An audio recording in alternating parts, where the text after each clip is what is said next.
தமிழகத்தில் நடைபெறுவது முடியாட்சி அல்ல, குடியாட்சிதான்.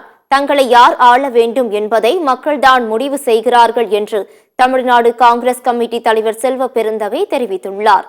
திருவண்ணாமலையில் மண் சரிவில் சிக்கி உயிரிழந்த 7 நபர்களின் குடும்பங்களை செல்வ பெருந்தகை சந்தித்து ஆறுதல் கூறி நலத்திட்ட உதவிகளை வழங்கினார். பின்னர் செய்தியாளர்களை சந்தித்த அவர், நிதி வழங்குவதில் தமிழகத்தை மாற்றான் தாய் மனப்போக்கில் மத்திய அரசு கையாள்கிறது என்று குற்றம் சாட்டினார்.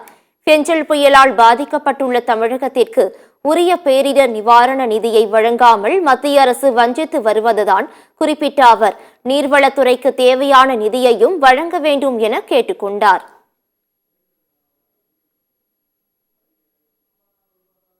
திருவண்ணாமலை மாவட்டத்தில் மலை அடிவாரம் பகுதியில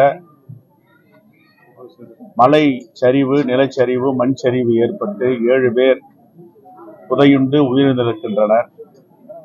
அந்த குடும்பங்களை சந்தித்து ஆறுதல் சொல்லிவிட்டு அவர்களுக்கு அடுத்த கட்ட நகர்வு, அவருடைய வாழ்வாதாரத்தை பற்றி அவரிடம் ஆலோசனை செய்திருக்கிறோம்.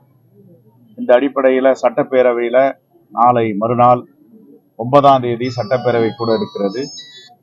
அதில் கண்டிப்பாக சட்டப்பேரவை கவனத்திற்கும் மாண்பு முதலமைச்சருடைய கவனத்திற்கும் இந்த மாவட்ட அமைச்சர், நெடுஞ்சாலைத்துறை அமைச்சர் மாண்புமிகு அண்ணன் ஏவா வேலு அவர்கள் கவனத்திற்கு கொண்டு சென்று நிரந்தர தீர்வு, இனிவரும் காலங்களில் இப்படி திடீரென்று 50 சென்டிமீட்டர் மழை பெய்வதோ, இயற்கை சீற்றம், பேரிடர் வந்தாலோ அந்த 40,000 வீடுகளை எப்படி பாதுகாக்க போகிறோம், காப்பாற்ற போகிறோம், குறைந்தபட்சம் அவர்களுக்கு உயிருக்கு பாதுகாப்பு கொடுக்க வேண்டும்.